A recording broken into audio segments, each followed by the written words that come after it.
సంఘమంతా చేర్చబడింది.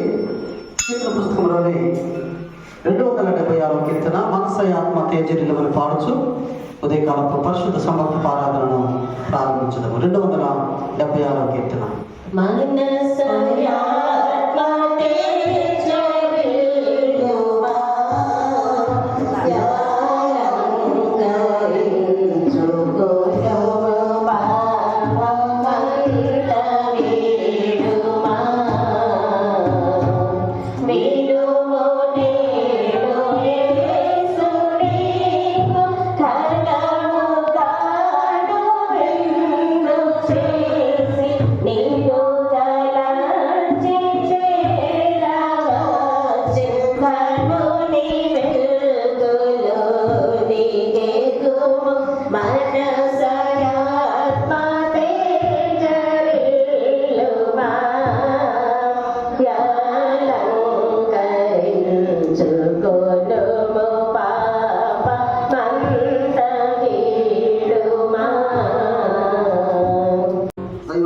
పుస్తకంలోని మొదటి పుటలో ఉన్నటువంటి ప్రభు భోజన ఆరాధన క్రమం అనుసరించడము, తలలో వచ్చి కన్ను పూసుకుని ఉండగా ప్రార్థించడము. సర్వశక్తి గల దేవా, హృదయములన్నయు నీకు బట్టబయలై కోరికలన్నయు నీకు తెలిసైనవి. ఏ రహస్యములను నీకు దాగి ఉండవు. మేము నిన్ను సంపూర్ణముగా ప్రేమించి నీ పరిశుద్ధ నామమును యుక్తముగా మహిమపరచునట్లు నీ పరిశుద్ధాత్మావేశం వలన మా హృదయముల తలంపులను పవిత్రపరచుమని మా ప్రభువైన క్రీస్తు ద్వారా నిన్ను వేడుకొనుచున్నాము. ఆమేన్. అలాగే నిలబడింది కీర్తన పుస్తకంలోని 27వ కీర్తన. కలుగును గాక, దేవునికి మహిమ కలుగును గాక. కీర్తన పాడుచు ప్రభునామమును కనపరచడము. 27వ కీర్తన.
మన ప్రభువైన యేసుక్రీస్తు చెప్పినదేమనగా, ఇశ్రాయేలు వినుము, మన దేవుడగు ప్రభువు, అద్వితీయుడగు ప్రభువు, నీవు నీ పూర్ణ హృదయముతోనూ, నీ పూర్ణ ఆత్మతోనూ, నీ పూర్ణ మనస్సుతోనూ, నీ పూర్ణ బలముతోనూ నీ దేవుడైన ప్రభువును ప్రేమింపవలను.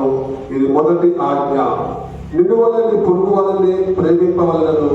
రెండవ ఆజ్ఞయు దాని వంటిదే. వీటికంటే ముఖ్యమైన ఆజ్ఞ మరేదీ లేదు. ఈ రెండు ఆజ్ఞలను ధర్మశాస్త్రం అంతటికి ప్రవర్తనకు ఆధారమై ఉన్నవి.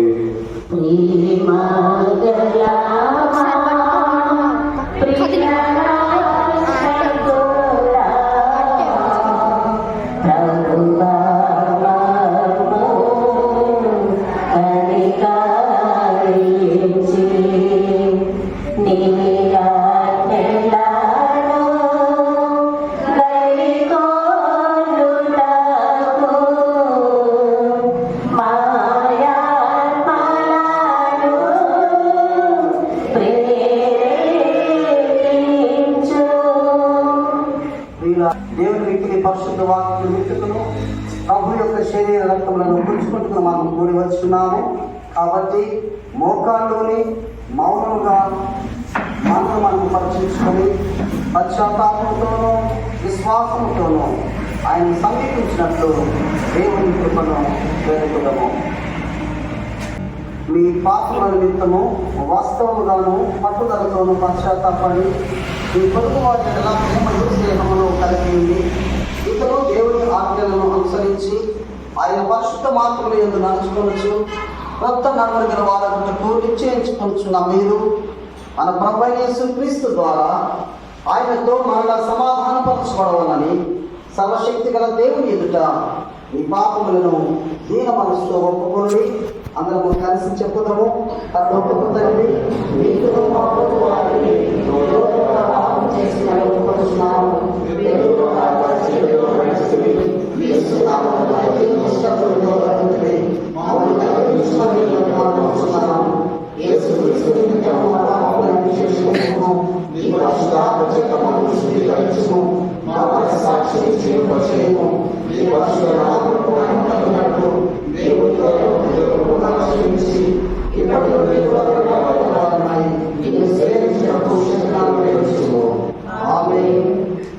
యేసుక్రీస్తు ద్వారా తన యుద్ధకు నిజముగా మళ్ళీ వారందరికీ దేవుడు అనుగ్రహించిన కృపావాక్యములు విని ప్రయాసపడి భారం మోసుకొనుచున్న సమస్త జనులారా నా యుద్ధకు రండి, నేను మీకు విశ్రాంతి కలుగచేతును.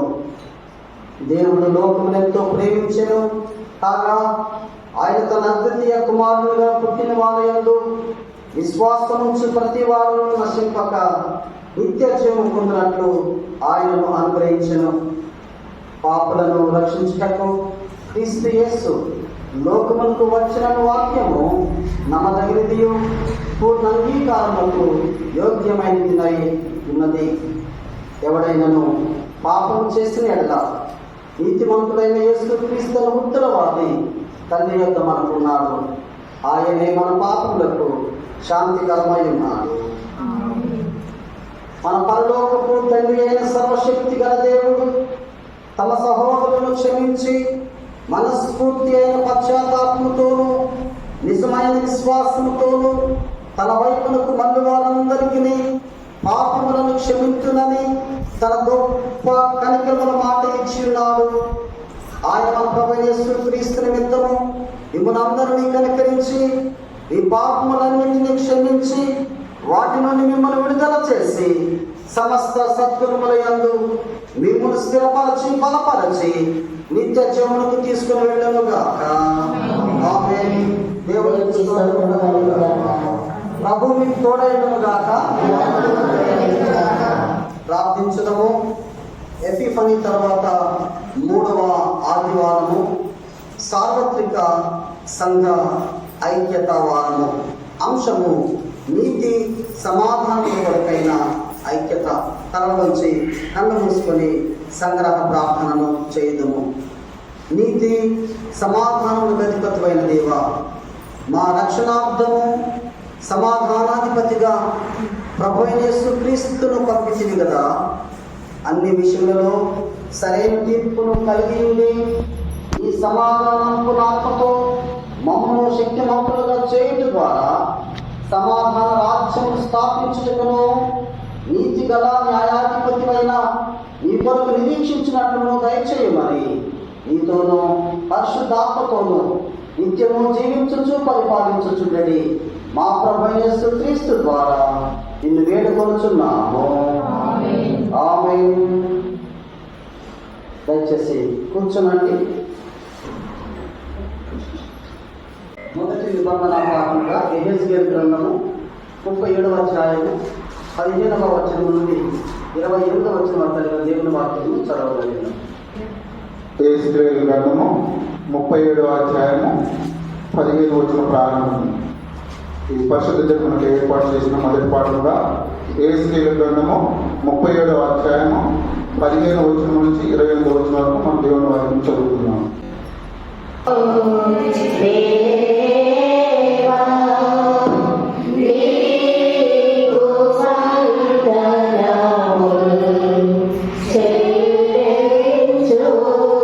చెల్లించుచున్నాము. సంఘం లేచి నిలబడిగా ఉత్తర ప్రత్యుత్తర పాఠం చదవను. కీర్తన గ్రంథం నుండి 4వ సంకీర్తనను ఉత్తర ప్రత్యుత్తర రీతిగా చదవడము. ఆఖరి చరణాన్ని అందరం కలిసి చదవడం. దినముకే ఏర్పాటు చేయబడిన ఉత్తర ప్రత్యుత్తరంగా పరిశుద్ధ గ్రంథము నుండి పరిశుద్ధుడైన దావీదు రాసిన కీర్తనలు 4వ అధ్యాయము 1వ వచనం ప్రారంభం. అపోస్తలుడైన పౌలు ఫిలిప్పీయులకు రాసిన పత్రిక 4వ అధ్యాయము 8వ వచనం నుండి 20వ వచనం వరకు కలిగిన దేవుని వాక్యమును చదవగలం. దినమునకు ఏర్పాటు చేయబడిన పత్రికా పాఠంగా ఫిలిప్పీయులకు రాసిన పత్రిక 4వ అధ్యాయం ఫిలిప్పీయులకు రాసిన పత్రిక 4వ అధ్యాయం 8వ వచనం నుంచి 20వ వచనం వరకు. మత్తయి సువార్త 5వ అధ్యాయం 21 నుండి 26 వరకు చదవబడి వాక్యం విన్నాం. మత్తయి సువార్త 5వ అధ్యాయం 21వ వచనం నుండి ప్రారంభం.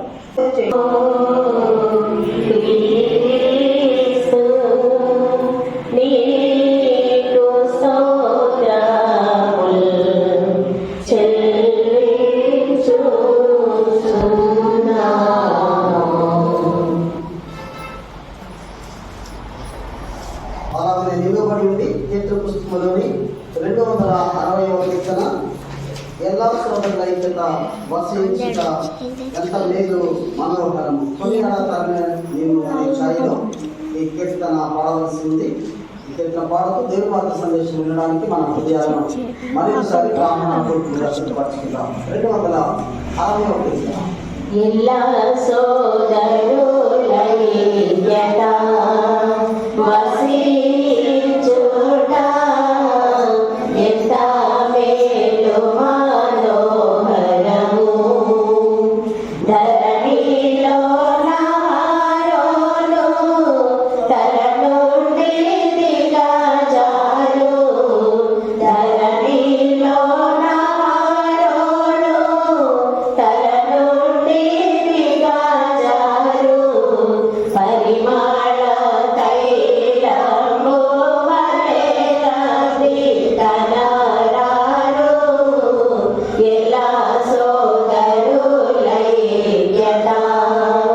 వసించుట ఎంత మేలు మనోహరము. తలలో నుంచి ప్రార్థించడము. ప్రభువా, పరిశుద్ధమైన తండ్రి, మమ్మల్ని మిక్కిలిగా ప్రేమించిన మా దేవ, ఈ ఘనమైన పరిశుద్ధమైన నామములకు వందనాలు చెల్లిస్తూ ఉన్నా. ఈ ప్రియకుమారుడు మా ప్రభు యేసుక్రీస్తు వారి పరిశుద్ధమైనటువంటి నామములో నిండు మనసుతో కృతజ్ఞత స్తోత్రము మీకు చెల్లిస్తూ ఈ నూతన సంవత్సరంలో మొదటి మాసంలో ఈ 3వ ఆదివారపు సమభక్తపు ఆరాధన బట్టి నీ సన్నిధికి వచ్చామయ్యా. నీ శరీర రక్తాల్లో పాలు పొందాలని ప్రభువా, మేము దీవించబడాలని, మా బిడ్డలు ఆశీర్వదించబడాలని ఈ సమయంలో నీ వాక్యమును వినటకు కూడా మేము సిద్ధపడుతుంటుండగా తండ్రి, మా అందరి మనస్సులను మీరు స్వాధీనంలో ఉంచుకొని సమయమును ప్రభువా మీ స్వాధీనంలో ఉంచుకొని దేవా చదవబడినటువంటి నీ పరిశుద్ధమైన లేఖన భాగాలను ధ్యానం చేయనట్టుండగా తండ్రి, నీ వాక్యపు వెలుగులోనికి మమ్మల్ని నడిపించండి, మాతో మాట్లాడి బలపరచమని నా నోటి మాటలు మా అందరి హృదయ ధ్యానములు అలాగున్న నీ దృష్టికి అంగీకారం చేయమని యేసుక్రీస్తు నామములో ప్రార్థించి వేడుకుంటున్నాము తండ్రి. ఆమేన్.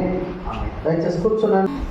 శ్రీయేక దేవుని పరిశుద్ధ నామములకు స్తోత్రము కలుగునుగాక.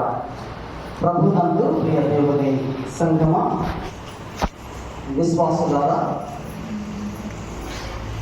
ప్రభు యొక్క శరీరత్వాల్లో పాల్పొందడానికి వచ్చినటువంటి సమభక్తులారా, అందరికీ దేవుని నామములు నిండు వందనాలు శుభములు తెలియజేస్తూ ఉన్నా. దేవునికి స్తోత్రం, దేవునికి స్తోత్రం. హల్లెలూయా, హల్లెలూయా, హల్లెలూయా. గుంపెన వారు బాగున్నారా? ఈ నూతన సంవత్సరంలో మీరందరూ బాగున్నారని, నూతన దీవెనలు ఆశీర్వాదాలు మీ బిడ్డలు కూడా పొందుకోవాలని నా ప్రార్థన.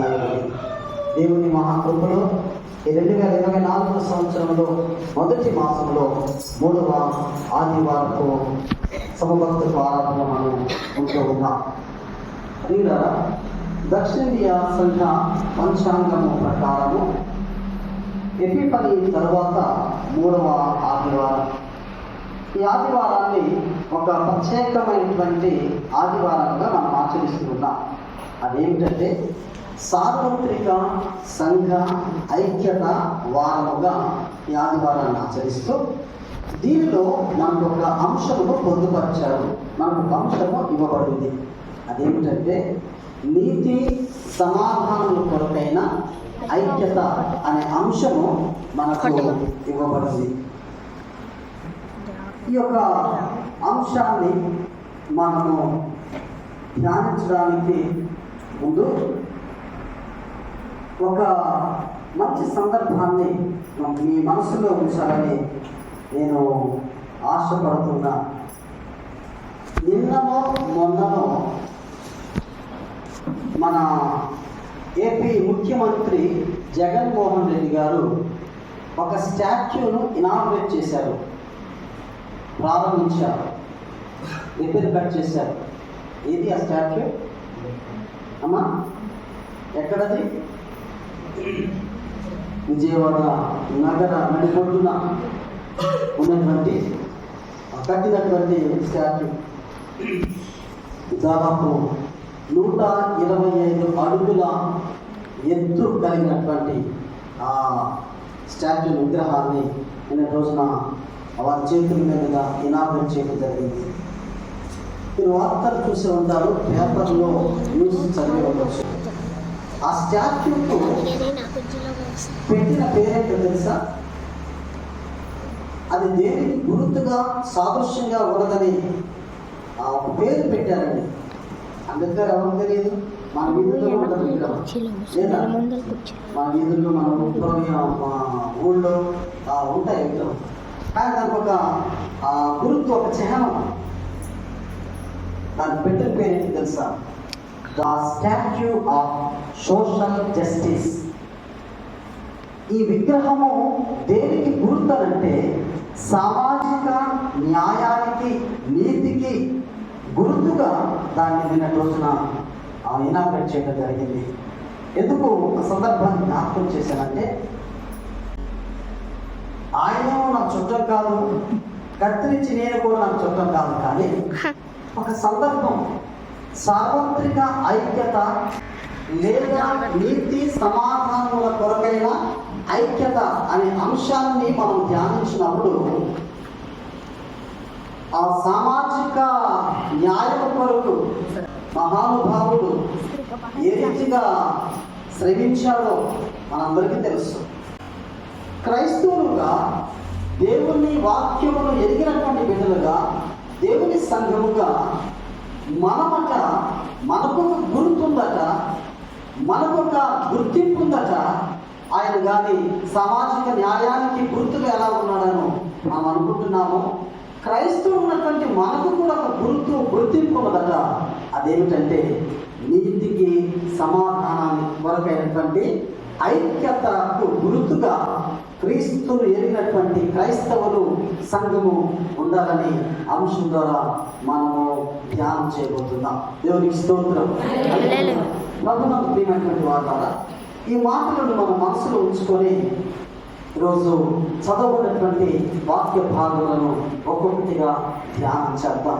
మీరు కాస్త సహకరించాలని, చక్కగా శ్రద్ధతో వినాలని, కొంచెం సమయం ఎక్కువైంది. చదువుకున్నటువంటి వాక్య భాగంలో కీర్తన గ్రంథము 4వ సంకీర్తన ఉత్తర ప్రత్యుత్తర పాఠ్య భాగంలో చదవగా విన్నాం. 2వ చరణాన్ని మనం చదువుకుందాం. నరులారా, ఎంతకాలము నా గౌరవమును అవమానముగా చూచెదరు, మార్చెదరు. ఎంతకాలము వ్యర్థమైన దానిని ప్రేమించెదరు, ఎంతకాలము అబద్ధమైన వాటిని వెతికెదరు. చాలా కీర్తనాకారుడు మంచి పౌరుషత్వంతో మంచి పదజాలాన్ని ఇక్కడ వాడినట్లుగా మనం గమనించవచ్చు. దేవుడు ఈ కీర్తన ద్వారా మనతో మాట్లాడుతున్నటువంటి మాట ఏంటంటే, దేవుని యొక్క ఆలోచన ఏంటంటే, నరులారా, ప్రజలారా, గుంపెన సంఘస్థులారా, దేవుని బిడ్డలారా, ఎంతకాలము నా గౌరవమును అవమానముగా చూచగలరుందా మార్చెదరు. నా బైబిల్లో చూచగలను ఉంది, అందుకని అడిగాను. ఎంతకాలము నా గౌరవమును అవమానముగా మార్చెదరు అంటే, పిల్లలు తల్లిదండ్రుల యొక్క గౌరవాన్ని లేదా దేవుని ఎరిగినటువంటి బిడ్డలుగా క్రైస్తవులు దేవుని యొక్క గౌరవాన్ని, ఘనతను అవమానంగా మార్చి వేస్తున్నారేమో అన్నట్లుగా ఉంది ఆ వచనం, ఆ చరణం. ఇంకా అంటాడు, ఎంతకాలము వ్యక్తమైన దానిని ప్రేమించెదరు, ఎంతకాలము అబద్ధమైన వాటిని ఎరగెదరు. అసలు మన అంశానికి ఈ మాటలకి అసలు సంబంధమే లేదు. మన అంశం ఎంత శ్రేష్టమైనటువంటి అంశం తెలుసా? నీతి, సమాధానం. ఇక్కడ నీతి లేదు, సమాధానం లేదు. ఒక నియమం అంటూ లేని జనాంగాన్ని, ప్రజలను ఉద్దేశించి ఈ కీర్తన కాళ్ళు రాసినట్లుగా మనం గమనించవచ్చు. అప్పుడప్పుడు అంటాం, నీకు నీతి లేదు కదా. తల్లి కానీ, కడుపు పండి పెద్దలు కానీ ఏమంటారంటే, నీకు అసలు నీతి లేదే, జాతి లేదే అంటారు లేదా మన వార్తలో. అలా ఉందండి. నీతి, సమాధానము, నియమము లేనటువంటిది. మన అంశము నీతి కొరకు ఐక్యత, సమాధానం కొరకైన ఐక్యతను మనం కలిగి ఉండాలనేది మన అంశమైనది. ఇక్కడ ఈ యొక్క కీర్తనలో నీతి, సమాధానము లేదా నీతి, నియమము లేని రీతిగా ఉంటున్నది. అందుకే దేవుడు వారిని ఉద్దేశించి మాట్లాడుతూ, ఎంతకాలము నా గౌరవాన్ని అవమానం చేస్తారు, వ్యర్థమైన దాన్ని ప్రేమిస్తారు, అబద్ధమైన వాటిని ఎదుగుతారు. నీతి లేని చోట, నియమము లేని చోట ఏమవుతుందో తెలుసా? అవమానం ఉంటుంది. నీతి లేని చోట, నియమము లేని చోట, నిజాయితీ లేని చోట, నీతి నిజాయితీలు అంటామే అమ్మా, అవి లేని చోట మనకు వచ్చేది తెలుసా? సన్మానం కాదు, ఏమొస్తుంది? అవమానం వస్తుంది. అందుకని ఎంతకాలం నా గౌరవమును అవమానంగా మార్చడం. మరి నీతి అంటే ఏంటి? సమాధానం అంటే ఏంటి? వాటి కొరకు ఐక్యతగా మనం ఎలా కదలాలి, ఎలా కదిలించబడాలి, ఏ రీతిగా ఒక్కటిగా నడిపించబడాలో ఈరోజు మనం చదువుతున్నటువంటి పత్రికా రాజ్య భాగాన్ని మనం చూస్తే, పౌలు ఫిలిప్పీ సంఘానికి ఉత్తరాన్ని రాస్తూ ఎంత చక్కటి నీతిని ఆ సంఘము కనుపరిచారో ఈ వాక్య భాగంలో రాయబడింది. ఫిలిప్పీయులకు రాసిన పత్రిక 4వ అధ్యాయము 8-9 వచనాలు చదువుకుందాం. మెట్టుకు సహోదరులారా, ఏ యోగ్యతైనను, ఏ మెప్పైనను ఉండిన ఎడల, ఏవి సత్యమైనవో, ఏవి మాన్యమైనవో, ఏవి న్యాయమైనవో, ఏవి పవిత్రమైనవో, ఏవి రమ్యమైనవో, ఏవి ఖ్యాతి గలవో, వాటి మీద ధ్యానం ఉంచుకోండి చాలండి.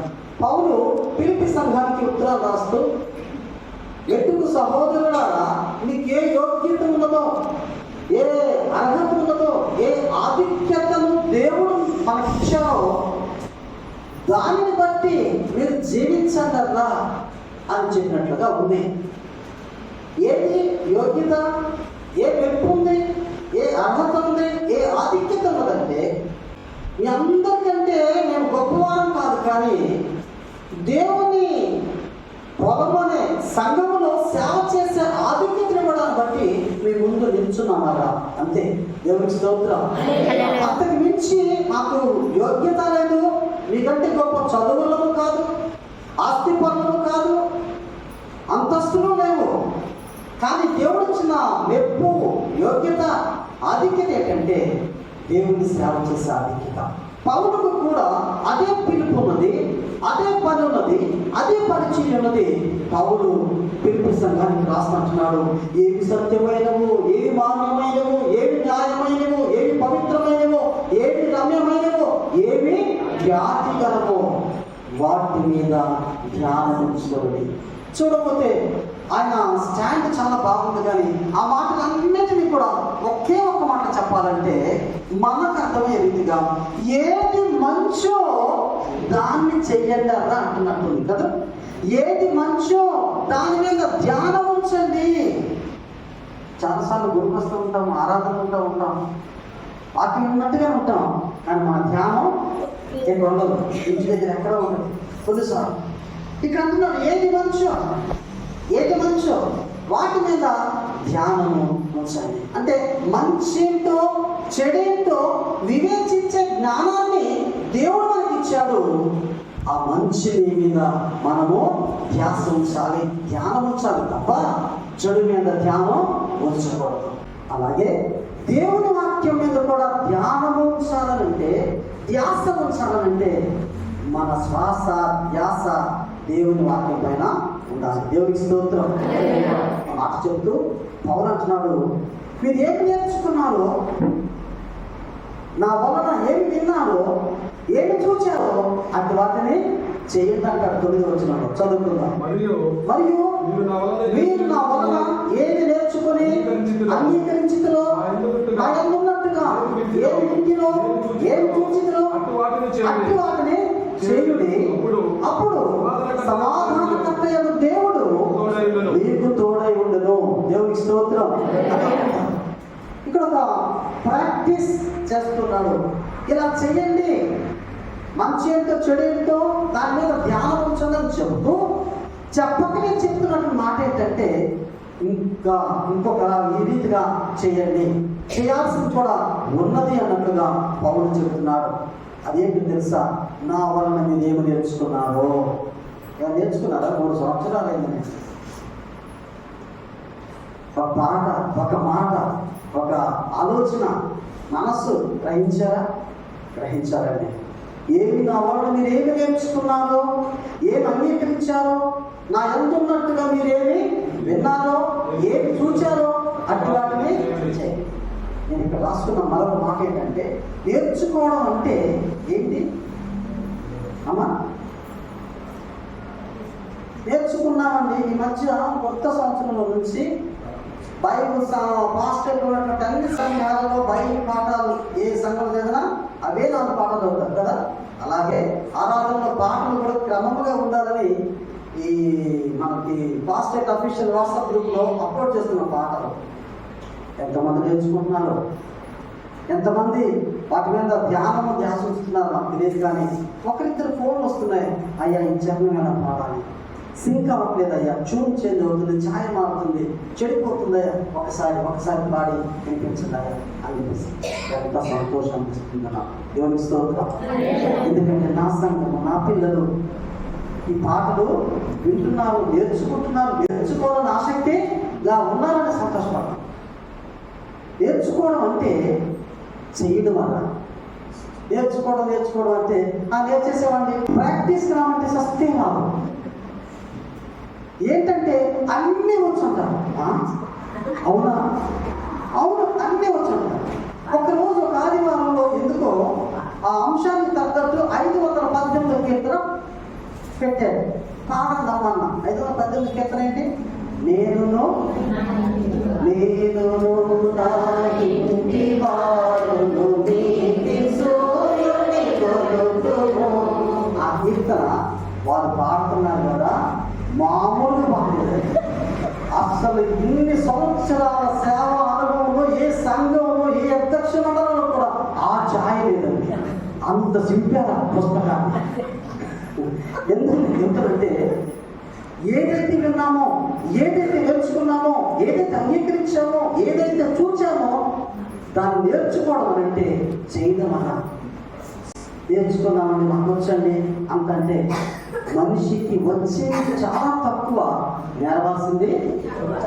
అటువంటి తలబండి వారు పెద్దల అనుభవాలు మనం చూస్తే వారి అనుభవాలను మనం నేర్చుకోవాల్సి ఎన్నో ఉంటాయి. అంగీకరించిన వాటిని, చేసిన వాటిని, చూసిన వాటిని మనము నేర్చుకోవడం అంటే వారి ముందు మనం చేయగలమా, ఏదైతే మనము అవలంబిస్తున్నామో దాన్ని చేయడమే నేర్చుకోవడం అవుతుంది. అలా లేనప్పుడు వారు అనుభవాలు, వారి యొక్క మంచి మాటలు ఎందుకు పనికి రాకుండా వృధాగా వెళ్ళిపోతాయి. సంఘము తల్లిదండ్రులు, మా పిల్లలు తల్లిదండ్రుల మాటలు, సంఘము గురువుల మాటలు, విద్యార్థులు ఉపాధ్యాయుల మాటలు విన్నప్పుడు వారు ఎంతగానో దీవించబడతారండి. ఇక చదువుకున్నటువంటి పాఠంలో ఫిలిప్పీ పత్రికలో మనకు పౌలు ఫిలిప్పీ సంఘానికి ఉత్తరం రాస్తూ ఫిలిప్పీ సంఘము పౌలు యొక్క పరిచర్యలో ఎంతగానో సహకరించారని చెబుతుంటాడు. ఎంతగా సహకరించారనంటే మాటి మాటికి అవసరం వచ్చిందట పౌలుకి. మాటి మాటికి కూడా ఫిలిప్పీ సంఘము, ఫిలిప్పీలు ఆ సంఘస్థులు పౌలు యొక్క అవసరాన్ని మాటి మాటికి తీర్చారట. చప్పట్లు కొట్టి దేవుని నామాన్ని ఇక్కడ మనం గమనించాల్సినటువంటి సత్యం ఏమిటంటే పౌలు ఫిలిప్పీ సంఘానికి ఎంత చక్కటి కితాబు, అభినందన ఎందుకు ఇస్తున్నారంటే పౌలు యొక్క పరిచర్యలో మేము సైతం అన్నట్లుగా సంఘము వారిని సపోర్ట్ చేస్తుందండి. ఫిలిప్పీ సంఘము పౌలును సహకరించిందండి. ఎంతగానో తెలుసా, ఆయనకు పొదువు ఉన్నదని కాదు, కానీ 11వ వచనం చూడండి. నాకు పొదువు కలిగినందున నేను ఇలాగ చెప్పట్లేదు, నేనే స్థితిలో ఉన్నాను, ఆ స్థితిలో సంతృప్తి కలిగి ఉండా నేర్చుకున్నాను. సేవకులకి ఇది ఒక మంచి ప్రాక్టీస్ అండి. సేవకుల యొక్క జీవిత పట్యాలు చాలా తక్కువ, మిషన్ జీవితాలు చాలా తక్కువ. ఆ తక్కువలో బ్రతకడం నేర్చుకోకపోతే నీకెంత వచ్చినా బ్రతకలేము. పౌలు యొక్క సేవ మనకు నేర్పించే సంగతి ఏంటంటే, నాకు పొదువు కలిగినందున నేను ఇలాగూ చెప్పడం లేదు, కానీ అంటే నాకు లేదని చెప్పడం లేదు, కానీ నేను ఏ స్థితిలో ఉన్నా అంటే ఆయనకు ఆకలి తెలుసు, కడుపు నిండిన పరిస్థితి, సంతృప్తిగా ఉండడం తెలుసు, చీకటి తెలుసు, బాధ తెలుసు, కన్నీరు తెలుసు, కష్టం తెలుసు. ఏ స్థితిలో ఉన్నా సంతృప్తి కలిగి ఉందా నేర్చుకొని ఉన్నా. దేవునికి స్తోత్రం. మనుషుల యొక్క లక్షణం ఎలా ఉంటుందంటే, 4 డబ్బులు ఉన్నా, 4 మనుషులు అని అనుకున్నా అస్సలు ఆడండి. 4 డబ్బులు, 4 రాళ్ళు ఉన్నా పెద్దగా ఉంటారు, 4 రాళ్ళు వెనకేసుకొని అంటారు. ఏం రాదు బయట రాలేదు, కంకర కదా, 4 డబ్బులు కదా. 4 రాళ్ళు ఉన్నా, 4 మనుషులు అని అనుకున్నా ఎంత ఎత్తున తెలుసండి. భూమికి ఉండేది 3 కానీ జాన్ ఎత్తున్నాడు. అప్పుడు అమ్మ చెప్తున్నాడు, నీకు అందరూ జాన్ ఎత్తున్నాడు. కానీ పౌరుడికి ఉన్న స్థితి తెలుసు, లేని స్థితి తెలుసు. ఉన్నప్పుడు ఎలా ఉన్నాడో లేనప్పుడు కూడా, లేనప్పుడు ఎలా ఉన్నాడు, ఉన్నప్పుడేమి ఎగిరి పడ్డాయి. ఇది ఒక సాంగ్ గుర్తుకొస్తుంది, అన్నీ ఉన్న ఆకట చెప్పండారా, అన్నీ ఉంటుందట, ఏమీ రాదు అందులో ఎగిరి పడుతుందట. పౌరుడికి అటువంటి అదిరిపాటు లేదండి, అటువంటి బెదిరిపాటు లేదు, తొందరపాటు లేదు, తొందరపాటు లేదండి. ఏ స్థితిలో ఉన్నా లేకపోయినా సంతృప్తి కలిగి ఉన్నాను ఆ మాట చెప్తూ ఫిలిప్పీ సంఘానికి మరొక కితాబిస్తున్నాడు. 5:14 వచ్చినాం. అయినను నా శ్రమలో, నా బాధలో మీరు పాలు పుచ్చుకునండి, మంచి పనారా. సంఘము కొరకు కూడా సేవకులు ఇటువంటి మంచి సాక్ష్యం చెప్పేవారు ఉంటారు. సంఘము మాకు మా సేవలో మమ్మల్ని ఎంతగానో ప్రోత్సహించిందండి, సంఘము సహకరించిందండి, సంఘము ప్రోత్సహించి మమ్మల్ని ముందుకు నడిపించిందండి. సంఘాల గురించి సేవకులు మంచి సాక్ష్యం చెప్పే సంఘంగా ఉండాలండి. మన సంఘాల్లో పనిచేసే సేవకులు బాధపడుతూ, కష్టంతో, కన్నీటితో, ఏడుస్తూ సేవ చేస్తే సంఘానికి దీవెనది, ఆశీర్వాదకరం కాదండి. పౌలు యొక్క సేవను ఫిలిప్పీ సంఘము ఎంత మతం పట్టారంటారే, చేతులతో ఎత్తి పట్టారండి. అక్కడ అంటాడు, ఇంకా 15 వచ్చిన చదువుతాను త్వరగా, ఇచ్చు విషయంలోనూ పుచ్చుకున్న విషయంలోనూ మీరు తప్ప మరి ఏ సంఘపు వారును నాతో పాలివారు, శ్రమలో పాలివారయ్యారు, మాటికి అవసరం తీర్చడంలో పాలివారయ్యారు, ఇచ్చే విషయంలోనూ పుచ్చుకునే విషయంలో కూడా పౌలుకు వారు పాలివారుగా ఉంటున్నారు. దేవునికి స్తోత్రం. ఆ మాట చెప్తూ ఈ మాటలు అన్ని ఎందుకు చెబుతున్నాడు? ఒక ఆలోచన మీ ముందు ఉంచుతాను. పౌలు ఫిలిప్పీ సంఘాన్ని మొదట చెట్టు ఎక్కిస్తున్నాడా? మనుషులు అప్పుడప్పుడు ఏం చేస్తారు తెలిసిన మనల్ని ఒక చెట్టు ఎక్కిస్తారు. నువ్వు ఇంద్రుడివి చంద్రుడివి ఆహా ఓహో అని. అవునా కదా? మన ఇంద్రుడు చంద్రుడు మన మొత్తం చూసుకుని మనకు అర్థం. నేను చూడాలి నా మొత్తం ఎలా ఉంది, పని ఒత్తిడి ఇదంతా ఇదైపోయి పెరిగిపోయి గడవంతా మార్చిపోయి ఎలా ఉందో చూడాలి. కానీ మనుషులు ఏం చేస్తారంట, అటువంటి వాళ్ళు కూడా మన దగ్గరికి వచ్చి ఏం చేస్తారు, ఆహా ఈ వై గారు ఏమి అమ్మగారు ఆహా ఎందుకు వచ్చి చూడాలి. ఒకసారి అర్థంలో చక్కగా కనపడుతుంది చదవా. పౌలు ఒకవేళ పిలిపి సంఘాన్ని అలా మొదటి చెట్టుకిస్తున్నాడా అంటే కాదంటండి.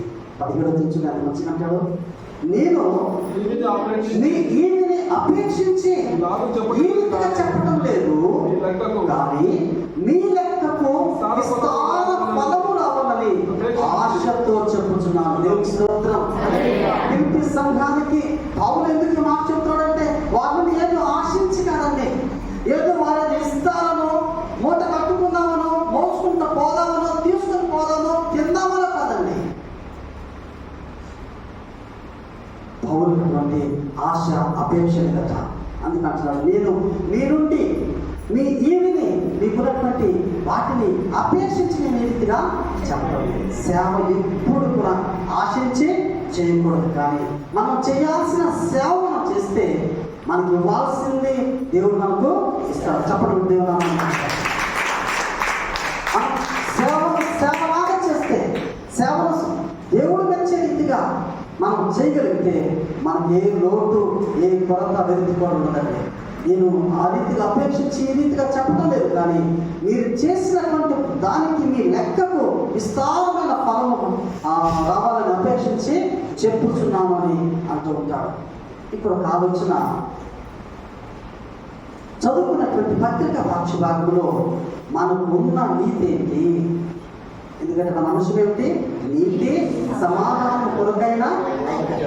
ఇక్కడ నీతి అనేది అక్షరార్థంగా మనం చదివితే నీతి అనే మాట కానీ కదా, నీతి అనేది కనిపిస్తుందా? కనిపించట్లేదు. కానీ ఇక్కడ పౌలు విషయంలో పిలిపి చేసినటువంటి నీతి ఎంతో గొప్పది. దేవుని స్తోత్రం. నీతి అనేది ఇక్కడ ఈ విషయం మీకు కూడా ఎందుకు చెప్పడం తెలిసిన, నాకు మన పంతులు గారు మీరు చేయలేదని చెప్పడం కాదు, కానీ మనని లక్షణం కలిగి ఉండాలి. దేవుని సేవకులకు ప్రోత్సహించి సేవ చేయించుకునే లక్షణం కలిగి ఉండాలని వాక్యం చెబుతుందని చెప్పడమే నా ఉద్దేశం తప్ప నాకు ఆయనకు ఇంకొకరితో ఇవ్వలేదని చేయలేదని చెప్పడం కాదు. ఇక్కడ దైవ నీతి కనిపిస్తుంది. ప్రియులారా, నీతి అనే దానిని ఇది అది అని చెప్పలేమండి. నీతిని నిర్వచించలేము. నీతి అనే దానిని చెప్పడం కంటే నీతి అనేది చేసేది, నీతి అనేది చూపించేది. పిలిపి సంఘము పౌలుకు తమ నీతిని కనుపరిచారు. పౌలుకు వారి నీతిని ఎలా ఏ రీతిగా చూపించారో మనం వాక్య భాగంలో ధ్యానం చేశాం.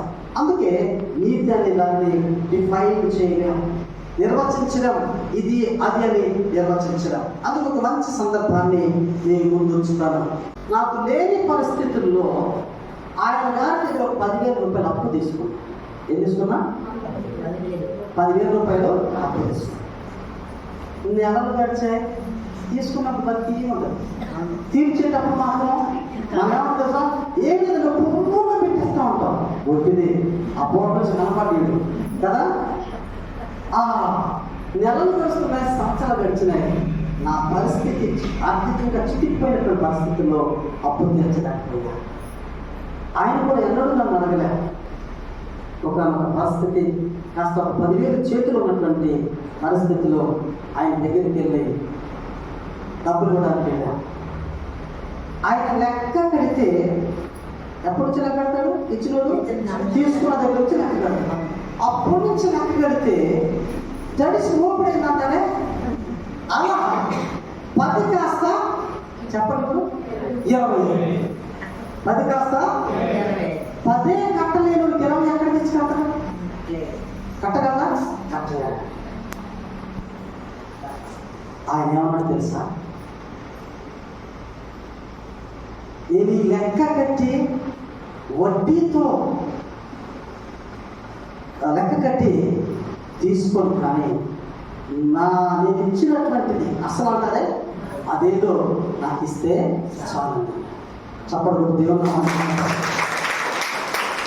నాకు కష్టము, ఆకలి, దప్పిక, బాధ, వేదన చితికిపోయి నా పరిస్థితుల్లో ఆ మాట ఒక మనిషికి ఎంత ఓర్పును కలిగించిందండి. నిజంగా అప్పటికి ఆ క్షణానికి ఆయనే దేవుళ్ళలాగుండి ఉంటాడా కూడా, ఆయనే దేవుళ్ళలాగుండి కళ్ళకు మీరు పటపట కాగినండి. దాని కాళ్ళకు నమస్కరించి అప్పుడు మీ సేవకుడా నా యొక్క జీవితంలో ఇది ఒక అనుభవం. ఎందుకు నేను చెబుతున్నానంటే ఆయన చేసిన నీతి ఏంటో తెలుసా? ఆయన లెక్కలు కడితే 10కి 10 20 కట్టాల్సింది. ఆయన వడ్డీ కాకుండా ఆయన చూపించే నీతి ఏంటంటే వడ్డీని విడిచిపెట్టి నా డబ్బు నాకు అది నీతి. అంటే నీతి అనే దాన్ని మాటల కంటే కూడా చేసేది, చెప్పేది అనే సంగతి నేను జ్ఞాపకం చేస్తున్నాను. అందుకే నీతి ఇదండి అదండి అని మనం నిర్వచించాలి. పౌరులకు ఎంత నీతిని కనపరచాలంటే మాటి మాటికి ఎవరు చెప్పండి, ఎవరు చేస్తారు చెప్పండి, మాటి మాటికి అవసరం ఉన్న అవసరాన్ని పిలిపి సంఘం తీర్చినది. ఇది నీతి. ప్రభుత్వం ప్రేమటువంటి వాళ్ళ ఈ 2024 సంవత్సరంలో, 20వ సంవత్సరంలో మనం ఇటువంటి నీతి అనే లక్షణాన్ని కలిగి ఉన్నామో లేదో ఆలోచన చేసుకోవాలి. ఇతరులని పక్షపాతం చేస్తున్నానండి, ఆదివారం గుడికి వెళ్తానండి, ఆదివారం నాటికి వేస్తానండి, అది చేస్తానండి, ఇది చేస్తానని కాదు. ఇటువంటిదండి నీతి. అవకాశం ఉన్నా, తీసుకునే అవకాశం, చేసే అవకాశం ఇంకొకటి ఉన్నా మనం నీతిగా విడిచిపెట్టమే అది నిజంగా మన పిల్లలకు, మన కుటుంబానికి ఎంతో దీవెన. చెప్పడం దేవుని రెండోది మన అంశంలో నీతిది. రెండోది ఏంటమ్మా? చదువుకున్నటువంటి స్వార్థ పరిశుద్ధుడైన మత్తయి రాసిన సువార్త 5వ అధ్యాయం 21వ వచనం నుంచి 21వ వచనం. నరహత్య చేయవద్దు. నరహత్య చేయవద్దు. నరహత్య చేయువాడు అయ్యా నరహత్య చేయువాడు విమర్శకు లోనవునని చెప్పబడిన మాట మీరు విన్నారు. మీ పూర్వీకులతో చెప్పబడిన మాట మీకు తెలుసు కదా, మీరు విన్నారు కదా అని స్వార్థికుడు ఈ వాక్య భాగం ద్వారా జ్ఞాపకం చేస్తున్నాడు.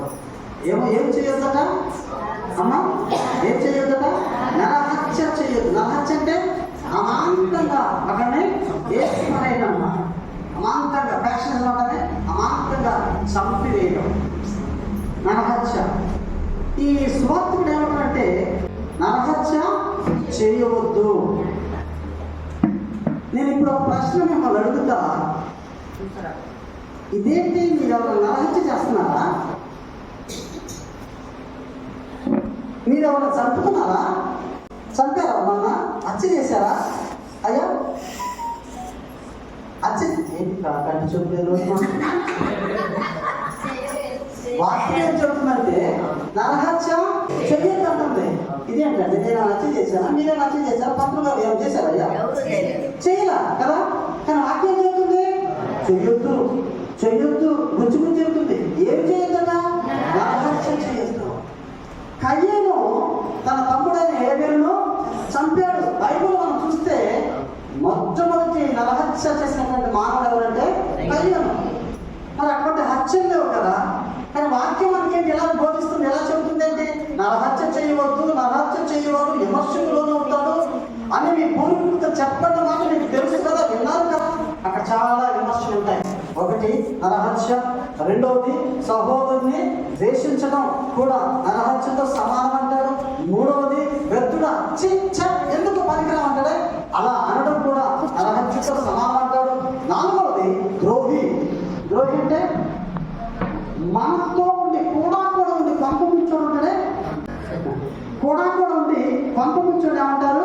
ద్రోహి అంటారు. అటువంటి వారి విషయంలో అటువంటివి నరహత్యతో, నరహత్య అనే పాపంతో సమానము. నరహత్య మీరు చేయొద్దు అంటారు. ఇప్పుడు ఒక ప్రశ్న అడుగుతా, అదే ప్రశ్న, మీలో ఎవరైనా నరహత్య చేశారా? అమ్మా చేశారా? చేయలేదు కదా, చాలా మంచిది. ఇప్పుడు చూద్దాం. నరహత్య అంటే కత్తులతోనూ గొడ్డలతోనూ కొట్టి పొడిచి చంపటే కాదండి, కత్తులతో కాదు. ఎంత ఫేమస్ అయింది, ఎంత ఫెమిలియర్ అయిపోయింది. దేనితోనంట? కంటితో, నోటితో, చేతితో, కాలితో, మన నడవడికతో చేసేది కూడా. ఇప్పుడు ఆలోచన చేయండి, ఎంతమంది ఉన్నారు? పొడిచాము నోటితో, నాలుగు మామూలుగా బాగా పొడిస్తే దిగిపోయింది. ఎంతమందిని నరహత్య చేసామో, అవునా కదా? మన కంటితో. వాడు ఎందుకు రాసిన ధైర్యం తెలియదు కానీ సూపర్ ధైర్యం. కంటితో కదట, అంటే కత్తులతో కదట కదా, కత్తులతో కాదు. కంటితో మనం ఎంతమందిని చంపుతున్నాము, నోటితో నాలుగుతో ఎంతమందిని చంపుతున్నామో అది కూడా మనకు నరహత్య చేసినట్టే. ఇప్పుడు చదవండి. నరహత్య చేయవద్దు, నరహత్య చేయవాడు విమర్శకు లోనగునని మూఢులతో చెప్పబడిన మాట మీరు విన్నారు కదా. ఇక్కడ ఇటువంటి ఫీలింగ్ ఉంటే, నువ్వు గుడికి వచ్చావు, కానుక సమయంలో వచ్చింది, కానుక సమయం దగ్గరికి వచ్చింది, కానుక వేసే సమయంలో నీకు గుర్తొచ్చింది ఆ వాక్యం చదవయ్యా. 24 వచ్చిన 5 వచ్చాయేమో, 24 వచ్చిన 23 వచ్చిన. కావున బలిపీఠముల వద్ద అయ్యా, నీవు బలిపీఠముల వద్ద అర్పణము అర్పించుచుండగా కానుక వేస్తూ ఉన్నావు, చంద వేస్తూ ఉండగా నీ మీద నీ సహోదరునికి విరోధమేమైనా కలదని అక్కడ నీకు జ్ఞాపకం వచ్చిన ఎడల అక్కడ బలిపీఠం ఎదుటనే నీ అర్పణం విడిచిపెట్టి మొదట వెళ్ళి నీ సహోదరులతో సమాధానంతో. నీతి గురించి మనం నేర్చుకున్నాం, ఇక్కడ సమాధానం గురించి నేర్చుకోబోతున్నాం. సమాధానం ఏంటో తెలుసా? ఇక్కడ అర్పించే సమయంలోనట నీ సహోదరుడు నీ మీద ద్వేషంగా ఉన్నాడని, దగ్గరికి పగవాడుగా ఉన్నాడని నీకు అనిపిస్తే, అంటే మనం అతనికి పగవాడుగా ఉండడం కాదు కానీ, అంటే మనకు వాళ్ళు శత్రువులుగా మనకు లేకపోయినా మనము ఎదుటి వారికి శత్రువులుగా ఎదుటివారు అనుకుంటే మనం ఏం చేయాలన్నా చందా ఇచ్చిపెట్టాలి, వాసాడ కడాయాలి, చందా ఇచ్చిపెట్టి వెళ్ళి ముందు ఆయనతో సమానం. అసలు శత్రువు వస్తుంటే ఎట్లుంటుంది ఇది చెప్పండి? పచ్చగడ్డిస్తే భగ్గు ఉంటుంది కదా శత్రువు వస్తుంది. అసలు ఆ శత్రువు అసలు మనకైతే శత్రువు కాదు కానీ ఎదుటి వారు మనల్ని శత్రువులు భావించినప్పుడు మనమే అంత సమాధానం పడాలి. అసలు నీకు ఎంత పెద్ద మనసు ఉండాలి, అవును కదండి? ఎంతో పెద్ద మనసు ఉంటే తప్ప మనం వెళ్ళి వారితో సమాధానం. నూతన సంవత్సరంలో సమాధానం మనము ఎంతమందితో సమాధానం కలిగి ఉన్నామో ఆలోచన చేసుకోవాలి. మనం ఎవరికి శత్రువు కాకపోవచ్చు కానీ మనం ఎవరైనా శత్రువులు చూస్తే, మనం ఎవరైనా పగవారిని చూస్తే, మనల్ని ఎదుటివారు విరోధిగా భావిస్తే వాళ్ళు వచ్చి మనకు సమాధానం పడటం కాదట, మనకు మనమే వెళ్ళి వారితో సమాధానం. ఒక మంచి సందర్భాలు, మంచి అనుభవాలు చెప్తాను. సంఘ అనుభవాన్ని అక్కడ దీనిగా పనిచేసే సమయంలో అక్కడికి అధ్యక్షుడు పంపించబడ్డప్పుడు ఆ రోజే ఫస్ట్ నేను వెళ్ళినటువంటి మొదటి రోజు ఎవరో మీ కాని వాళ్ళు అయ్యగారు అమ్మగారు ఇప్పుడు వచ్చారు, మీ సామాన్లు ఇవన్నీ సర్దుకుంటున్నారు అని చెప్పేసి వంట చేసి పెట్టారండి ఎవరు కానీ. ఇలాగ ఇంట్లో ఒకటే గది, ఒక్క నిట్టాడు అంటారే, ఒక్క నిట్టాడు ఆ గదిలో కూర్చొని ఆ ఇంట్లో కూర్చొని ఫోన్ చేస్తున్నాం. ఎదుర చర్చి కాంపౌండ్కి చాలా పెద్ద స్థలం ఉంది, ఎదుర వాటిని దానిలో గీతలు వచ్చేసినాయి. ఒక పెద్ద ఆయన ఆ చర్చి కాంపౌండ్లోకి గీతలు తోలి రోడ్డు ఎక్కి నిలబడ్డాడు. నేను చూశాను, చూసి అన్నం మీద నుంచి లేచింది, అయ్యా గీతలు బయటకు తోలండి అన్నా. ఎందుకని గేదెలు మేపడానికి అది బీడు పొలం, బీడు స్థలం. వీటిలో అయితే పశువులు మేపుతారు. ఎంత చర్చి కాంపౌండ్ ఎంత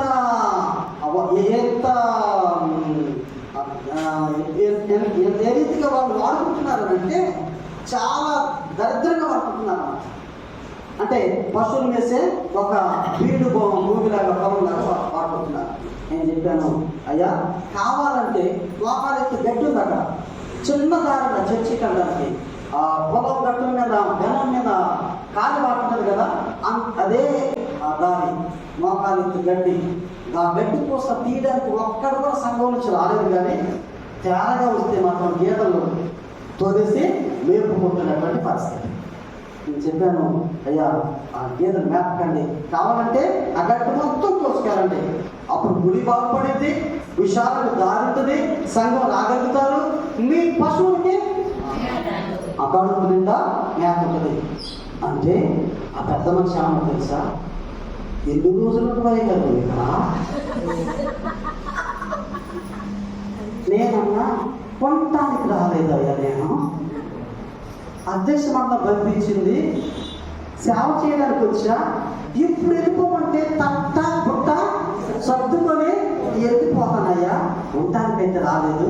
ఆ సంగతి కాదు మీకు చెప్పేది, నేను ఉండే సంగతి వెళ్ళే సంగతి కాదు, కానీ ఈ పశువులను తోలుకొని వెళ్ళి ఆ గడ్డి కోసుకున్నానయ్యా అని చెప్పేసి అన్నా.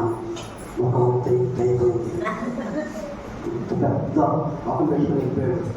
ఆ విధంగా గుడి అంటానే ఉంటుంది ఇల్లు. ఆయన సంఘానికి పెద్దట, కమిటీ మెంబర్ అంటారా, కమిటీ మెంబర్. రెండవది సంఘానికే కాదు, ఆ పాస్టర్లో 6 విలేజెస్ ఉంటాయండి. ఎన్ని ఉంటాయి మన దగ్గర? 6 విలేజెస్ ఉంటాయి. 6 విలేజెస్ 6 గ్రామాలకి ఆయన ఈశ్వరు గేట్ ఎవరు దాచండి.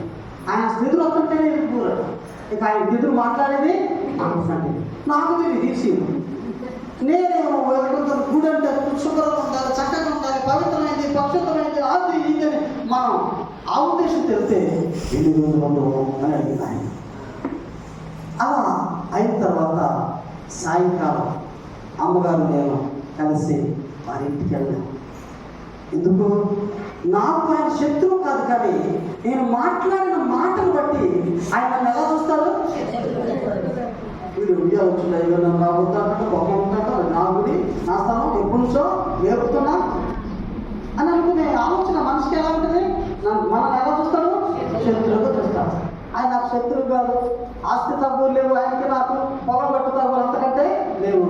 నేను అమ్మగారు వెళ్ళి అదొక సాయంత్రం మాట్లాడాను, అయ్యా అది కాదు నా ఉద్దేశం ఏంటయ్యా, చర్చ్ కాంపౌండ్ అనేది గుడి ఒక్కటే పవిత్రమైనది కాదు, చర్చ్ కాంపౌండ్ అంతా కూడా దేవుడి స్థలం, దేవస్థానం లాంటిది, అది పవిత్రమైందయ్యా, కావాలంటే గడ్డి పూసుకుని వెళ్ళాలయ్యా, దాన్ని జ్ఞాపకండి అని చెప్పేసి చెప్పైతే చాలా అప్పుడు అర్థం చేసుకున్నాను. ఆ విషయంలోనేమో అర్థం కాల, అనుభవం వచ్చేటప్పటికల్లా ఈ విషయం చెప్పినప్పుడు ఆయన చల్లబడి కూలైపోయాడు.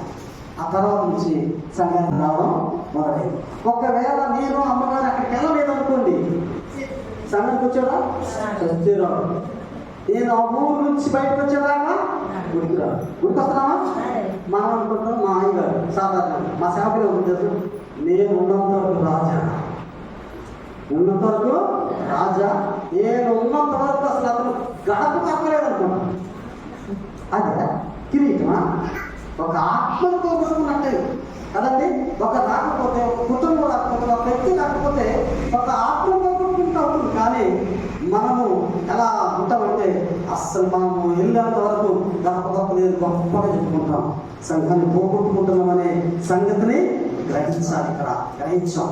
ప్రభుత్వ ప్రేమైనటువంటి వాళ్ళ సమాధానం అంటే మనకు మన శత్రువులు కాదు, కానీ వారు మన శత్రువులుగా, పగవారిగా, విరోధులుగా భావించినప్పుడు ఆ కామకాలు పడేసట పరిగెత్తుకొని వెళ్ళి మొదట ఈ సహోదరులతో సమాధానం. ప్రభుత్వ ప్రియమైనటువంటి వాళ్ళ ఈ నూతన సంవత్సరంలో అటువంటి సమాధానాన్ని మనం సంఘానికి ఇవ్వగలుగుతున్నామా?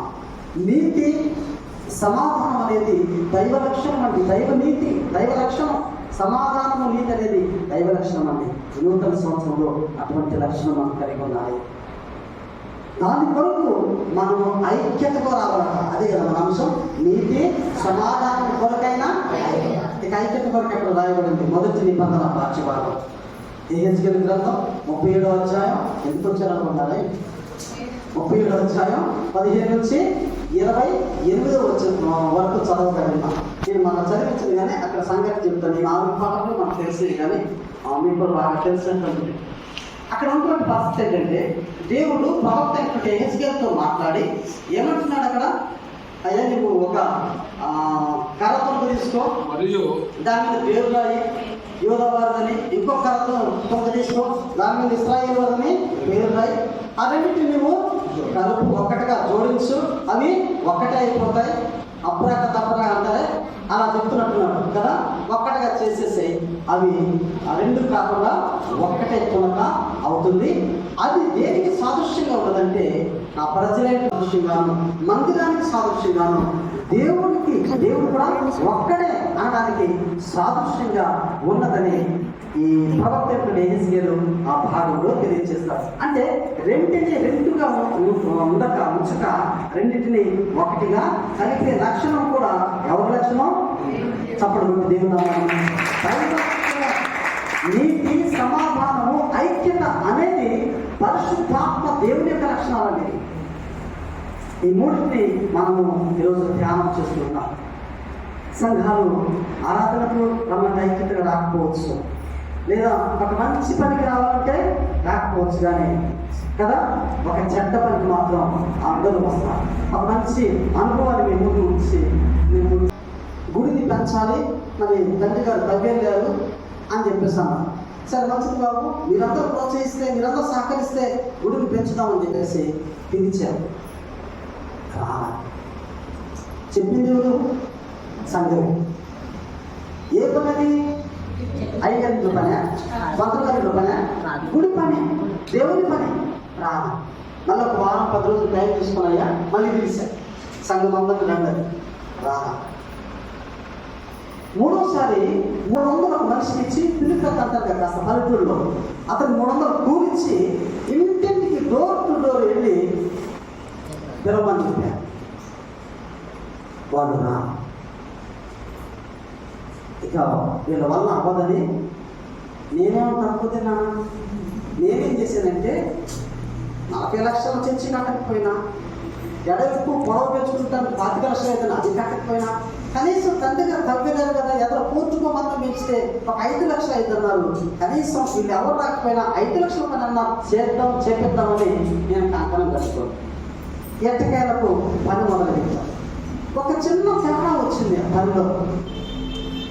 ఏమొచ్చింది? చిన్న తేడా వచ్చింది. నేను ఒకటి చెప్తే అక్కడున్న ఆయన ఒకటి చేసి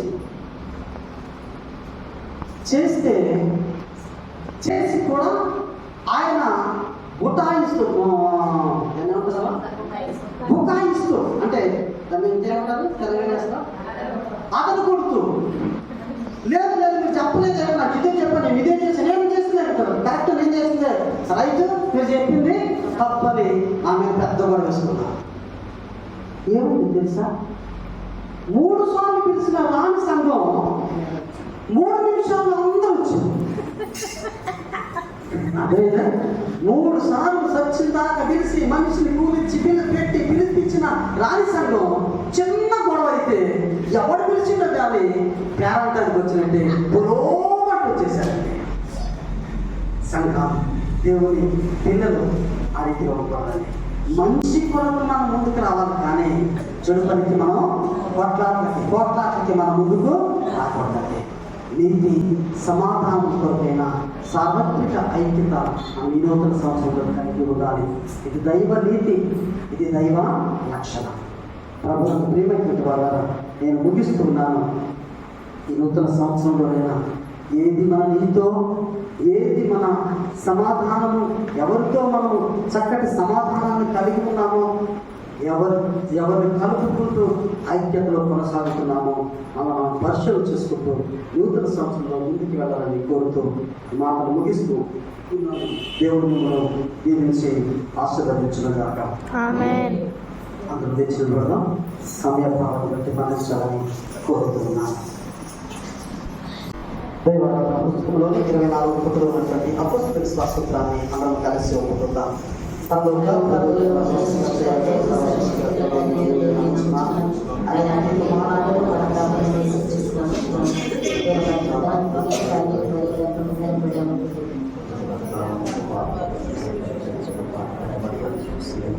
మూడవది చనిపోయిన వారు తిరిగి తెచ్చి పరలోకముకి సర్వశక్తి గల తండ్రి అయిన దేవుడు సూచనలను కూర్చున్నారు. సజీవులకు మృతులను తిరిగి తెచ్చుకున్నాడు.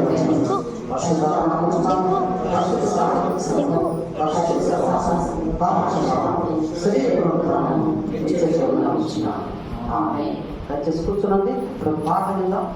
ఎవరైనా మీరు ప్రేరేపించబడితే వాక్యాన్ని బట్టి అంశాన్ని బట్టి దేవుడు వినిపించిన ప్రేరేపణ బట్టి ముందుకు వచ్చి ఒక పాట పాడి దేవుని నామాన్ని పరచాలని మనం చేస్తున్నాం. శ్రీమంతుడా పరిశుద్ధుడా పావన రూపుడా యేసయ్యా శ్రీమంతుడా పరిశుద్ధుడా పావన రూపుడా యేసయ్యా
పాడబడినటువంటి బృందానికి కలిగిన చప్పట్లతో మన అభినందనలు కృతజ్ఞతలు తెలియజేస్తూ దేవాన్ని వారి కుటుంబాలను దీవించగాక.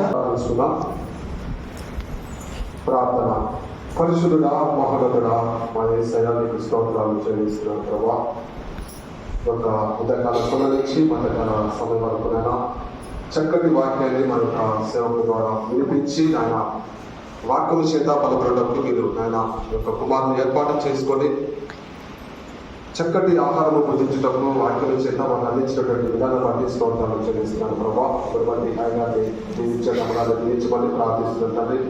అదేవిధంగా ప్రభుత్వ ఇప్పుడు సంఘ కార్యక్రమాలు చెప్పినగా ప్రతి ఒక్క సంఘ కార్యక్రమాలు ప్రభావాలు విని వాటి అనుసారంగా నడుచుకోవడానికి నీ కృపను వాటిని దయచేయమని ప్రార్థిస్తున్నాను ప్రభావ. నీకు వందనాలు చెల్లిస్తూ ప్రభలైనా మరి ప్రభావ ప్రతి ఒక్కరు ప్రతి ఒక్క నాయన మరి సంఘ కార్యక్రమంలో పాల్గొని ఈ సేవలో ముందుకు కొనసాగుతారు. నీ కృపను మా అందరిపై ఇచ్చమని మా ప్రభువును రక్షకుడైన యేసుక్రీస్తు నామములో ప్రార్థించి వేడుకొంచున్నాం తండ్రి. అంతగా వచ్చిందా గట్టిగా చప్పట్లు.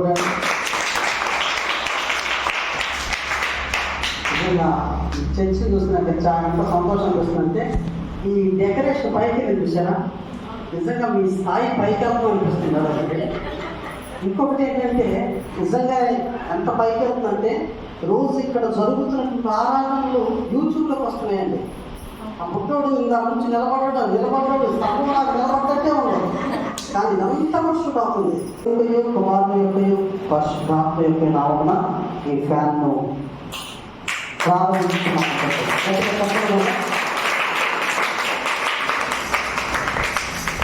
అందరూ గుర్తించబడదామండి.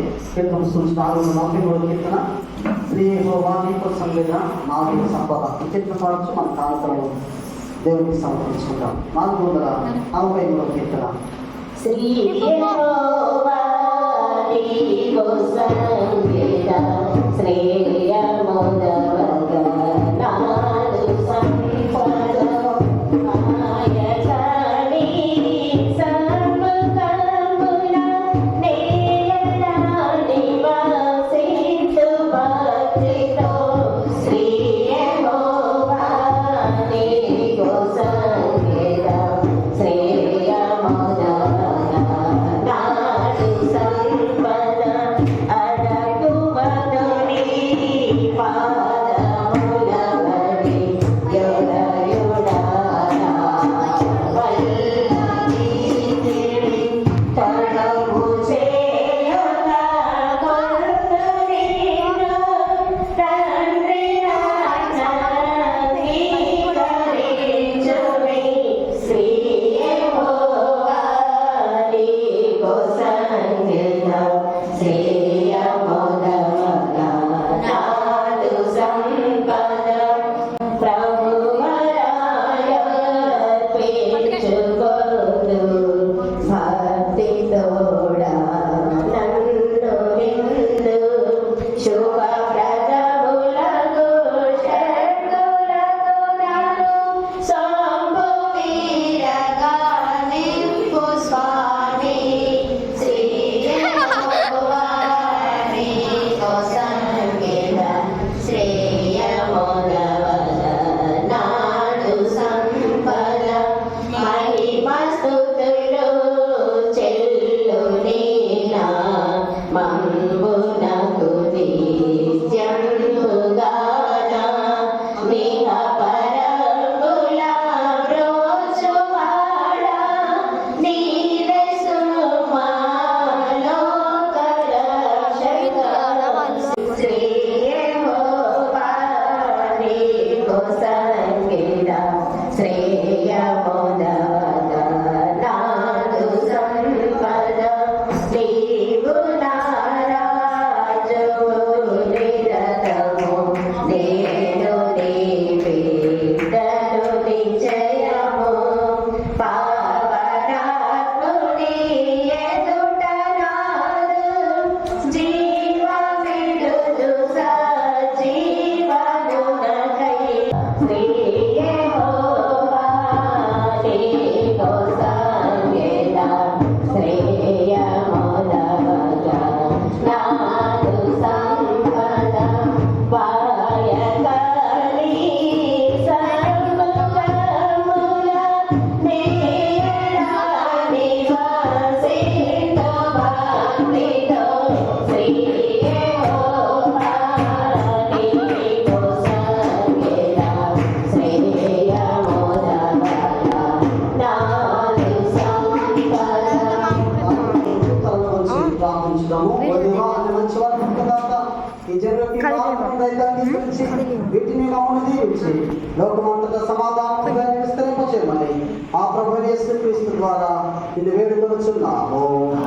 ఆమె మోకరించుగా ప్రార్థించుదాము. ప్రభు మీకు తోడైనను గాక. ప్రార్థించుదాము. ప్రభు మమ్మల్ని కనికరించుము. అందరం కలిసి ప్రభు ప్రార్థన చేయదము. పరలోకమందున్న మా తండ్రి నామం పరిశుద్ధపరచును గాక. రాజ్యము వచ్చును గాక. నీ చిత్తము పరలోకమందు నెరవేరుచున్నట్లు భూమియందు నెరవేరును గాక. మాకు హానిని దయచేయము. మళ్ళీ ప్రార్థన చేసిన వారిని క్షమించిన ప్రకారం మా ప్రభువు క్షమించుము. మనుషులను కరుణించుము. ఎందుకంటే వారి రాజ్యము, శక్తి, మహిమ నిరంతరము నీవై ఉన్నది. ఆమేన్. మన ప్రభు యేసుక్రీస్తు కృపయు తండ్రి అయిన దేవుని ప్రేమయు పరిశుద్ధాత్మ సహవాసము మనందరికీ తోడై ఉండును గాక. ఆమేన్. చిన్న పిల్లలు, సమభక్తులు కాని వారు, సిద్ధపడిన వారు కూడా మౌనముగా సెలవు తీసుకోవచ్చును.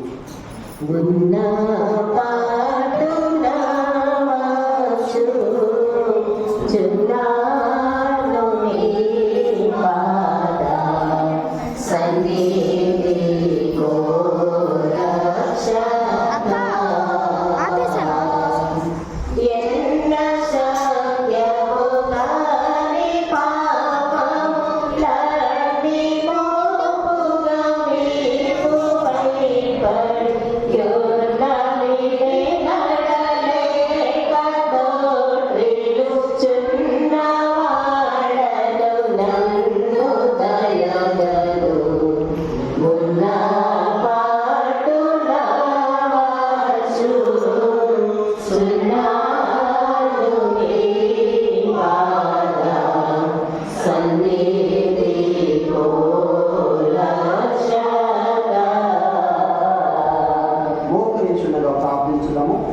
ప్రార్థనను అందరూ కలిసి చేయుదుము.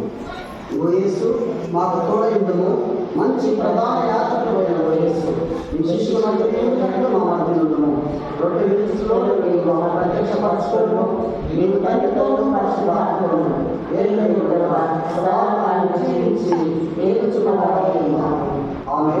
ప్రభు మీకు తోడయుండును గాక. మీ హృదయములను లేవనెత్తుకొనుడి. మన ప్రభు అయిన దేవునికి కృతజ్ఞతా స్తోత్రములను చెల్లించుదాము. యేసు తన అప్పగింపబడిన రాత్రి ఆయన రొట్టెను పట్టుకొని స్తోత్రం చేసి దాన్ని విరచి తన శిష్యులకు ఇచ్చి తీసుకొని తిని, ఇది మీ కొరకు ఇవ్వచ్చున్న నా శరీరము, నన్ను జ్ఞాపకం చేసుకుంటున్నాయి దీనిని చేయడం చెప్పాను. ఆ ప్రకారమే భోజనమైన పిమ్మట ఆయన గిన్నెను పట్టుకొని స్తోత్రం చేసి దాన్ని వారికి ఇచ్చి, దీనిలో మీరందరూ తాగండి, ఇది పాప పరిహారం కలుగుతాయి, మీ కొరకును అనేకుల కొరకును చిందింపబడుచున్న క్రొత్త నిబంధన యొక్క రక్తము. మీరు తాగినప్పుడేలా నన్ను జ్ఞాపకం చేసుకుంటుంటాయి దీనిని చేయడానికి చెప్పాను. ఆమె ప్రభావం స్మరించుతున్నాము.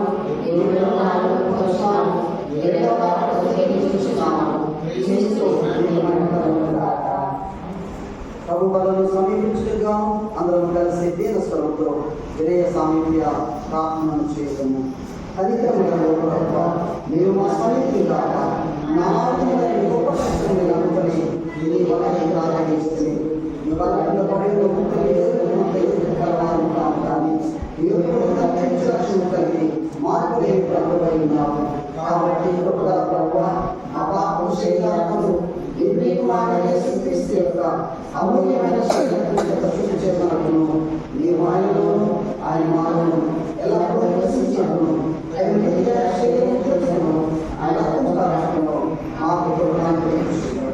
ఆమె మనం విరుచుకుంటే క్రీస్తు శరీరంలో పాల్పంచుకుంటే, మనం దీవించు పాత్ర క్రీస్తు రక్తంలో పాల్పంచుకుంటే దేవుని జనులకే దేవుని ప్రార్థనలు.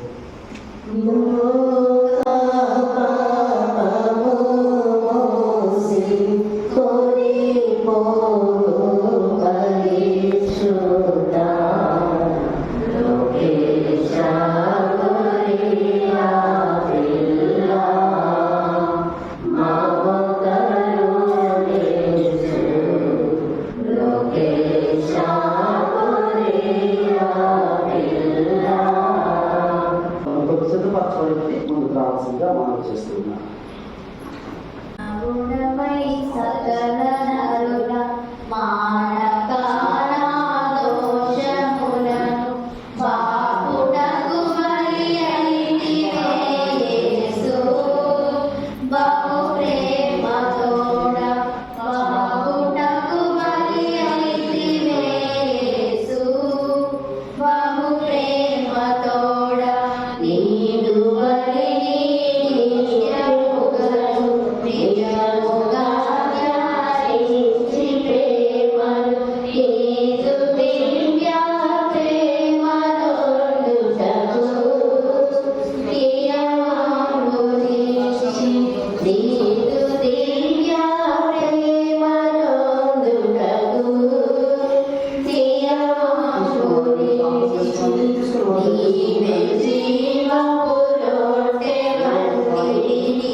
పరిశుద్ధ సంస్కారము ఇప్పుడు విశ్వాసంతో కూర్చున్న మనము మోకరించి మన ప్రభు దేవునికి కృతజ్ఞతా స్తోత్రములను చెల్లించుదాము. నా వెంట చెప్పండి, ఆమేన్. మా దేవునికి స్తోత్రము, మహిమయు, జ్ఞానమును, కృతజ్ఞతా స్తుతియు, ఘనతయు, శక్తియు, బలమును యుగయుగములు కలుగునుగాక. ఆమేన్. సమస్త జ్ఞానమును మించిన దేవుని సమాధానం మీకు తోడైంది. దేవునికి వచ్చినట్టు ఆయన కుమారులను మన ప్రభు యేసుక్రీస్తును వచ్చినట్టు పెరిగినందును ప్రేమ ఎందును మీ హృదయములను మనసులను కాపాడను గాక. తండ్రి, కుమారుడు, పరిశుద్ధాత్మయుడైన సర్వశక్తి గల దేవుని దీవెన మీకు కలిగి ఎల్లప్పుడూ మీకు తోడై ఉండును గాక. ఆమేన్. గుర్తించడం మనం లేచినబడింది 613వ కీర్తన. దీవెనతో సెలవిముగాక, మాకు నీ దీవెనతో సెలవిముగాక అని పాడవచ్చు. 50 నుండి సెలవు తీసుకుందాం. 613వ కీర్తన. దీవెనతో సెలవిముగాక, మాకు నీ దీవెనతో సెలవిముగాక. దీవించి క్షేమపు దీవులను దయచేసి జీవ పోషణ వార్త భావముల సమకూర్చి దీవెనతో సెలవిముగాక, మాకు నీ దీవెనతో సెలవిముగాక. లోకమున నిన్ను వేడుకొని మేము నీ లోకమున కొనియాడుకొని శ్రీకరంబగు దివ్య లోకంబులో చేరి ఏకముగ స్తోత్రములు నీకు చెల్లింపగా దీవెనతో సెలవిముగాక, మాకు నీ దీవెనతో సెలవిముగాక. స్తుతి పిత్ర పుత్ర శుద్ధాత్మ శుభమిచ్చు స్తుతి పిత్ర పుత్ర శుద్ధాత్మ స్తుతించును సర్వక్షితి దివ్య సైన్యములతులితంబగా. మాకు నీ దీవెనతో సెలవిముగాక. ప్రభు మీకు తోడై ఉండును గాక. ఈ ఆత్మకు తోడైనగాక. ప్రార్థించుదము. ప్రభువా, పరిశుద్ధుడైన తండ్రి, మహోన్నతుడైన మా దేవ, ఈ ఘనమైన పరిశుద్ధమైన నామములకు మరొకసారి వందనాలు చెల్లిస్తూ ఉన్నాం. ఈ నూతన సంవత్సరంలో, ఈ మొదటి మాసంలో, ఈ 3వ ఆదివారంలోనికి మమ్మల్ని నడిపించిన గొప్ప దేవుడు తండ్రి. ఈ ఆదివారంలో సార్వత్రిక సంఘ ఐక్య ఆదివారంగా ఆచరిస్తూ దేవుని సంఘముగా, నీ పిల్లలుగా నీతి సమాధానం కొరకై ఐక్యత కలిగి ఉండాలని చెప్పకనే చెప్పిన నీ వాక్య సందేశం బట్టి నీకు వేలాది స్తుతులు స్తోత్రాలు చెల్లిస్తున్నాం. ఆ అంశం ద్వారా అనేక సంగతులను, ఆధ్యాత్మిక సత్యాలను దేవా మా గమనంలోనికి, మా మనసులోనికి మీరు తీసుకువచ్చారు తండ్రి. ఈ నిజంగా ఈ నూతన సంవత్సరంలోనైనా నీతి అనే లక్షణం, సమాధానం అనే లక్షణం, ఐక్యత అనే దైవ లక్షణాలను మేము కలిగి నీ కొరకు జీవించే కృపను మాకు అనుగ్రహించాలని కోరుతూ చేరవచ్చిన సంఘం అంతటినీ సమభక్తులైన వారందరినీ కూడా ఆరాధన దీవుల చేత మరొక ఆరాధన పర్యంతము పేరు పేరు దీవించి పంపించాలని యేసుక్రీస్తు నామములో ప్రార్థించి వేడుకుంటున్నాము తండ్రి. ఆమేన్.